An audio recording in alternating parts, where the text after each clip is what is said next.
If you want to know three ways that poor flexibility can ruin your health, you need to tune into this episode.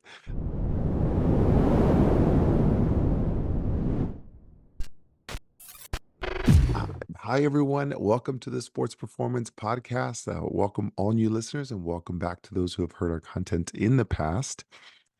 So what is new? Why are we talking about poor flexibility and stretching? Before I go on to the content, I always like to share great updates on what's happening to the sports performance family, wherever you are, whether you're in San Diego or Los Angeles or outside of California. Hello to everyone out there. What is happening new in the world of sports performance? Well, if you've been following us online, you might know that we had one of our clinics recently flood, our San Diego location right near the airport. It flooded during some of the heavy rains in California. And we are grateful to open our doors today. The flood happened on Monday, and we are 5 days out. And finally, we are able to serve our wonderful community. So here we are today. So that's our positive. That's the good things that are happening behind the scenes. We're up and running again. We're very, very grateful. So, yeah. So what else is new? The family and the entire team is doing fantastic. Nothing too crazy. All right, let's go on to this podcast. All right. So, why are we talking about stretching and poor flexibility? Well, it all started with looking at we were looking at some research on what's the benefits of stretching. A lot of our clients ask us, what's so good about it? Why do I need to do it? Like, do I really need to do it? How long do I need to do it? And just purely off of conversations with our clients, we realized there's a lot of people out there who really want to do stretching. They're considering it, but maybe don't see the importance of it. And so I started doing some research, and I found some interesting articles that I want to share with you that are very, very critical to health. And when we put these all together, most of us think like, well, stretching is supposed to help us do things, right? We know that. But ultimately, the more we know about stretching, we also know that poor flexibility can ruin your health, not just limit your progress, but it actually can ruin your health and life expectancy. And so let's talk about that. There are three ways it can ruin your health. Let's go right into it. So, the first one is um, there are studies showing that if you have poor flexibility, it increases your mortality rate, meaning your life expectancy. So let me share this, okay? In a study of European Journal of Cardiology, it revealed that there's easy test that we now implement at sports performance called the sit to rise test. And I'll explain what that is. But when people did this test, it increases. So the people who were studied were ages 51 to 80. And if you did this test and you scored lower, so the lower study participant scores, the more likely they were to die in the next 6 years. Now, that's really scary. Now, again, these were people aged 51 to 80. Maybe you might not see yourself in that bracket, but ultimately, the people they tested was 51 to 80, and they were more likely, or they were more likely to die in the next 6 years if they tested poorly on this. So when you see this test, or I explain this test, it'll make more sense to you. But if you're in your 20s, your 30s, your 40s, or just entering your 50s, it should make you think. How important is this? You might go to the gym, you live an active lifestyle, you enjoy, making wise, healthy decisions in your life. You know, nutrition is important. You know, hydration is important. You know, sleep is important. You're like, I'm doing the right things, and I'm staying fit. I'm doing those things. Well, there's a lot of things that are going to happen with age, and one of those things is that we reduce our flexibility. We're not as mobile. It's harder to get out of the bed. It's harder to go up and down those stairs. It's harder to, cross our legs when we sit down. All those things become more and more difficult to maintain. And that's all this study is showing. And so the sit to rise test, the best way I can describe this is I would want you to, there's nothing around you, no chairs. You're just going to go straight sit on the floor, crisscross applesauce, just like your elementary school teachers taught you. You're going to sit crisscross applesauce. And without the use of your hands, you are going to try to get up to stand. You're sitting crisscross applesauce on the floor. Nothing's around you, no arm support, no nothing. Now, if you're trying this while you listen to this podcast, just make sure you're in a safe space. I don't want you trying this when you're driving or at the gym with heavy weights around you. Sit down, crisscross applesauce, and try and stand. Now, there's going to be a lot of questions. Well, Chris, can I use my hands? Can I use my forearms? Can I use my knee? Can I use my shin? You're supposed to stand directly from a crisscross applesauce position. Now, if you have to go onto your side and use your hip, your knee, your shin, or both knees, both shins, there's a 1 point reduction every body part that you use. So there's an easy scoring system on this. 5 points if you can sit with without an issue, and 5 points if you can stand without an issue. Now, the transition is always the hardest. So if you can sit, you get 5 points. If you can stand, it's 5 points. However, if that transition, you used your hand, your shin, and your knee on your left leg or your right leg, you remove 3 points. Now, what's a good score? Anything above 7.5. The lower your score, the higher your risk of mortality in the next 6 years if you're in this age bracket now. Chris, that's a little scary. That's a little scary. And the whole point of this is to show you the importance on, as I mentioned, stretching and flexibility has been known to like, well, it can improve my workout, it can do all these other things, but how can it limit or ruin your health? That's the most important thing that we've come across, the more research we've done to be able to help answer the questions that our clients have, how often should I stretch, doing those things? And we came across this study, and it really I got all of us to raise our eyebrows and really question, oh my goodness, is this something that we're addressing with our clients? And a large portion said yes, but never to this magnitude. And so 3 ways on how poor flexibility can ruin your health. That's number one. It could limit it can increase your mortality rate. Obviously, between these ages and within this point scoring system. Now, you can get better at the sit to stand or sit to rise test, and that's the whole point. Well, what do I do to improve that? And there's a lot of things to improve, but your flexibility of your lower body, your hips, your knees, your ankles is very, very critical. And there's so many ways that you can do that, and I'll give you guys some things at the end and some options. So that's number one. Number one, it can increase your mortality rate according to these studies. So it can provide longer life expectancy. Number two,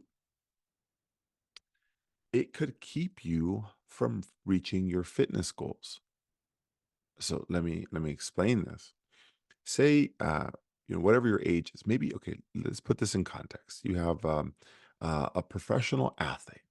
Maybe you're a professional athlete listening to this, and you enjoy and you go into the gym, you go to practice, and you compete in tournaments, or you watch the NFL, or you watch the NBA, and these are pro athletes, and they enjoy performing at their best. Now, imagine this: you had a sprinter, a professional sprinter, Usain Bolt, one of the best sprinters of all time, and he didn't have good lower body flexibility, maybe his thighs or his hips.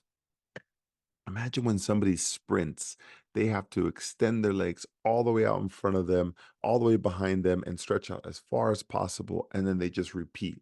The longer their legs can spread out, the longer the stride, the more efficient it can be, right? So imagine if they had poor flexibility of their hips and their thighs and their knees. That means that their strides or how far they can reach are shorter, which means that they take a longer distance, or they actually can't run the same distance in the same amount of time. So they take shorter strides, they have to run slower, And this creates a limit to how well they can perform. Let's take a basketball player. And if they wanted to be able to jump as high as possible and their ankles or their knees weren't flexible, they weren't able to get all the way down to be able to jump up as high as possible. Imagine somebody who plays tennis and they try and swing a racket, but they have poor shoulder flexibility. So they can't even get the racket as high as they need to, and they feel stuck and they can't hit the ball as hard as they possibly can. So poor flexibility can limit how well you perform either in the gym. It can limit how you perform in your fitness goals. It limit how you can run your marathon. It can limit what you do and how high you can hike and how you can reach. And if you're a rock climber, how high you can reach with your hands.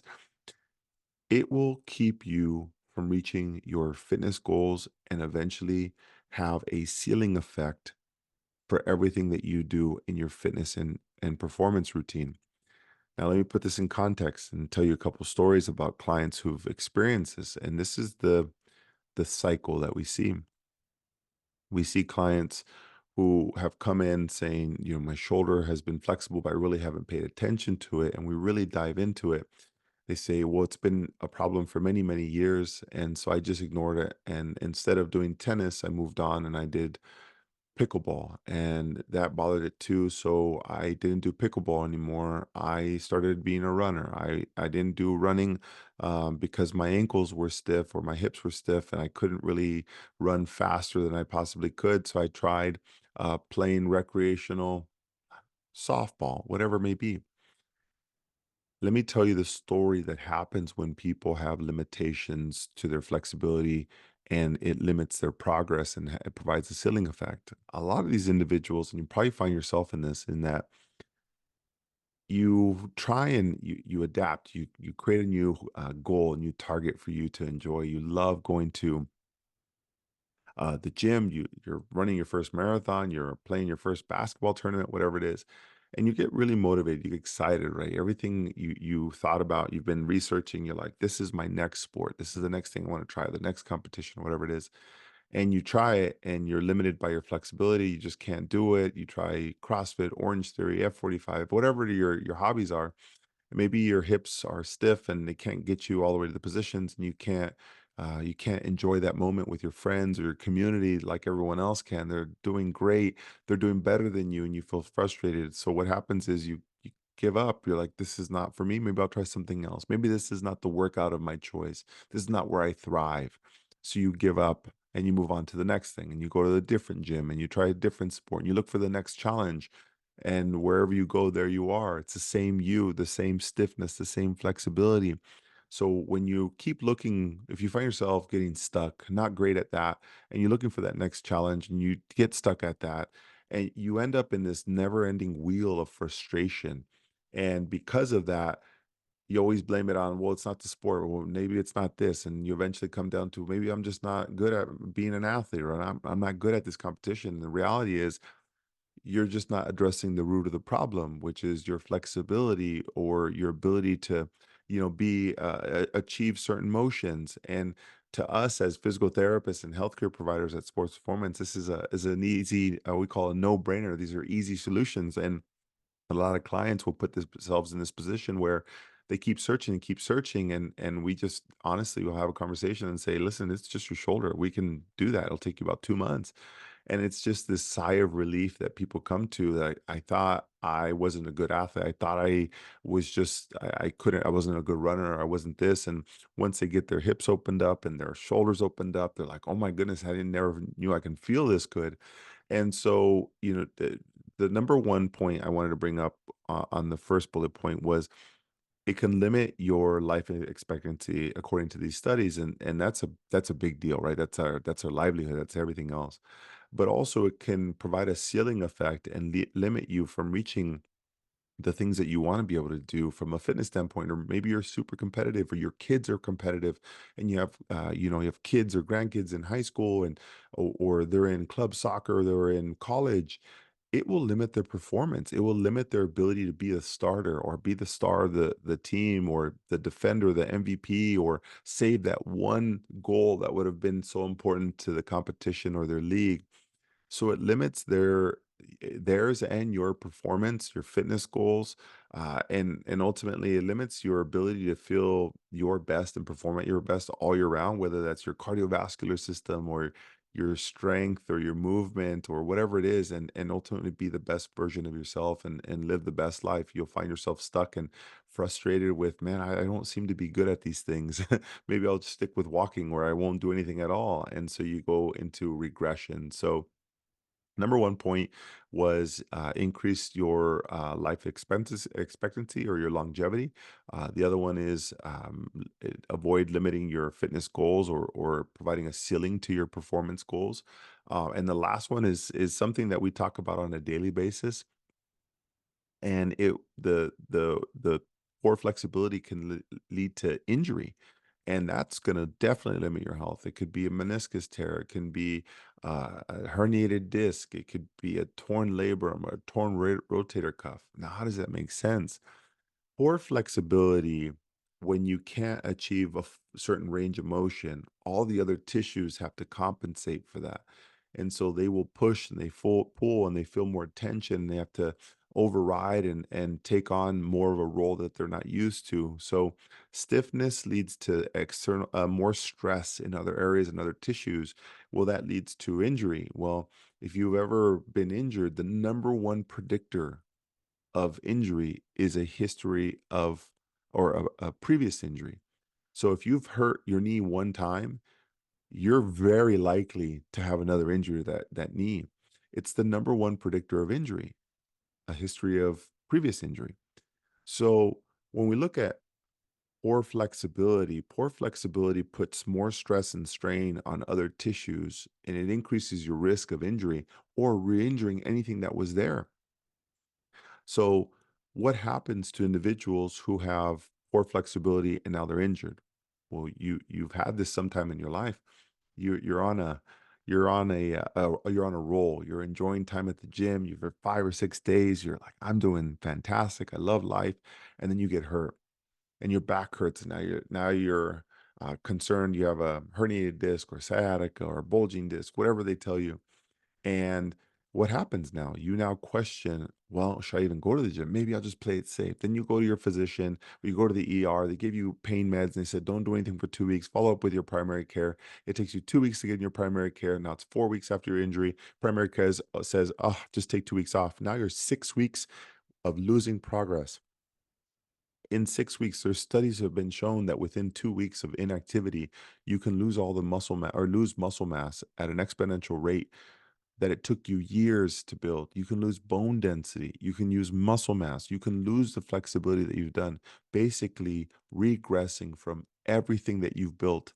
Now, here's the interesting part. It takes months to years to build strength and bone density and flexibility. It takes years, but can only take weeks to months to lose it at even a faster rate. So it's frustrating.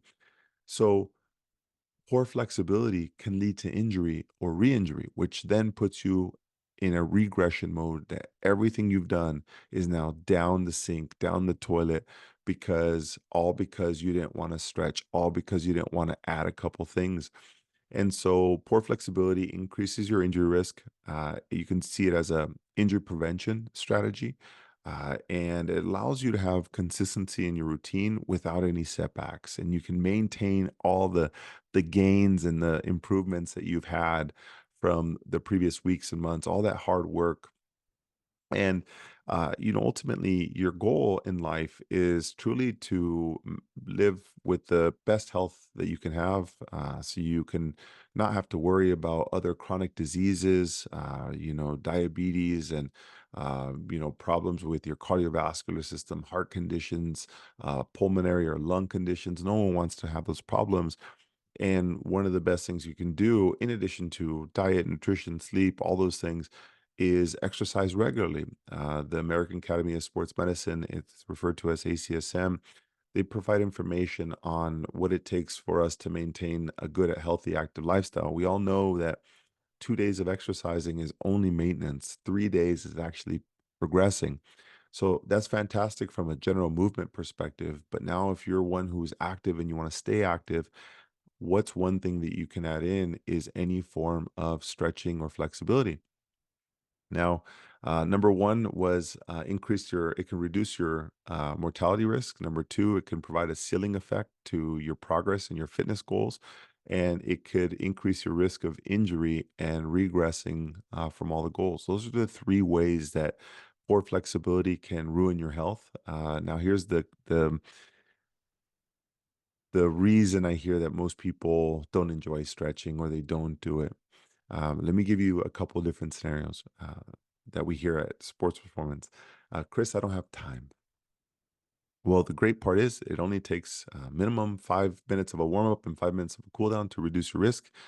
In terms of stretching, 15 to 20 minutes is a great piece here. Now, in an ideal world, you're putting that all together in one continuous slot. The other option is that you can do it sporadic throughout the day. That's better than doing nothing. So I don't have time. That's a big one. Number two, I don't know what to do. I'm scared that I'm gonna hurt myself. What should I do? How do I do it? How long do I do it? What position do I hold? Where do I put my hands? Now that requires a little bit of support, and we have a solution for that at Sports Performance. I don't have time. We also have a solution for that. And number three is I don't want to do it. I know how important it is. I know I can make time. I know how to do it on my own. I just don't want to do it. I'm, I don't want to use the word lazy. It's just not the highest of my priorities. I have kids, I have grandkids, I have work. I have, I play in a rec league. I go to the gym. I'm just busy and I'm just wiped at the end of the day. Honestly, I don't know I know what to do. I have the time. I just don't want to do it. Those are usually the three options that we hear from clients, and we respect that. So, one of the things as we looked at this data and we looked at all these research articles and the more clients that we've talked to, we worked really hard for the last 3 months really to figure out how can we help our clients maybe kickstart this process or have a better framework and outline on how to help clients overcome these three obstacles. How do you decrease the mortality rate? How do you keep them consistent in reaching their fitness goals? And how do you minimize their risk of injury? And so we created our stretch therapy program, our fit and flexible program that allows our clients to attack these three things and also overcoming the three biggest barriers to what people have. People don't have time. Well, what we've done is we now have two options for people who either come in to see physical therapy or massage or performance training. We now can add on a 30-minute stretch session before or after your sessions anytime that you're there. You can come in for an hour session if you want to consolidate those things. And if you don't have the time, you can do them while you're there at Sports Performance before or after your sessions. You can build out a 1 hour slot where you know you're not going to do it, but if you had an hour slot scheduled, you know you would stay accountable. And that's why people go to personal trainers. That's why they go to massage therapists. That's why we go to physical therapists, is because you know what you can do. You've been to YouTube, you've done Google, and you just need somebody to kind of piece it all together. And that's what we've done. And now we have stretch specialists who can help provide this service. For those who are asking, it won't be at all locations at the moment. We're going to start with our Chula Vista location, service our clients, and make sure that we can help as many people as possible. And we'll expand that as we continue to grow. But we wanted to make sure that this was for you. So we are starting with a few clients to really understand the needs and how we can help. So the person who doesn't have time, we've solved that with two different options: a 30-minute session add on or a 60-minute total body session, whatever it is that you want. For the individual who thinks, I don't want to hurt myself, I don't know what to do, what should I be doing, what should I be looking for? We've solved that problem and we've trained our stretch specialist to be able to help guide you through that process. So you can also be stretched, but also learn at the same time. Here's how far you should stretch. Here's the angle you should reach for. Don't hold it for too long. Don't hold it for longer than 15 seconds. Whatever it is that you're looking for to be able to maximize your time so that you can do this at home. And now for the person who says, Chris, I have the time and I know what to do. I just don't want to do it. The great part is will do it for you. You don't have to think, you don't have to be concerned about it. Literally, sit back, relax, and just get stretched. The best way I can describe this, and not to speak poorly or badly about any other service, the best way I can describe this is, most people consider, oh, if I need to get flexible, I should do some yoga. Well, the great part is, as part of our stretch therapy program, our fit and flexible program, we are sharing with our clients is that don't worry, we do the yoga for you. We do the yoga for you. You don't have to do anything there but sit, relax, and our stretch specialist will just take care of you and really be able to show you and guide you on what you need to do. So, if you know what to do and you have the time, but you don't want to do it, schedule a 30-minute or a 60-minute session and just get stretched and enjoy that time. For those who need guidance, this is a perfect solution for you to kickstart you on that journey, maybe help you stay accountable for the first few months. For the person who has no time, we can help, and you can do a shortened version of that, and that will help you get started on your process. So, there you have it. Those are three ways that poor flexibility can ruin your health. For those of you who are interested, we've already had a lot of our clients and our wellness club members start to introduce this and are already giving us great feedback. They love it. They love how it feels. It's so simple. It's so easy. The question we've gotten is, why didn't you do this sooner? And believe me, we hear your feedback all the time. The struggle with us is that with our current team, what we're trying to do is we really want to provide the highest level of service, and we stay focused on you. And as we come up with new programs, we put a lot of thought and effort into, is this really what our clients are asking for? Is it really what they want? Is it really what they need? And our stretch therapy program is the next evolution of sports performance. And we're really excited to release this in 2024. I can't believe I'm saying that, in 2024. So, if you're interested in any of those services, send us an email, teamsp@sportsperformancept.com. Give us a call, 619-397-1391, or shoot us a text at that same number. Ultimately, we're here to help. Inquire about it within the clinic. And we're so excited to be able to help improve your health, not just your aches and pains, but really take your health and your fitness to the next level so you can enjoy that life, be the best version of yourself, live longer, live a better life, and reduce your risk of regressing. And our ultimate goal is really to provide that platform for the best health and the wellness services that you can provide. So, there you have it. If you guys have any interest in those, reach out to the team, and we'd be happy to be able to support you on this journey. I hope you guys are doing well. We'll see you in the clinic, and take care and enjoy your new year. Bye, everyone.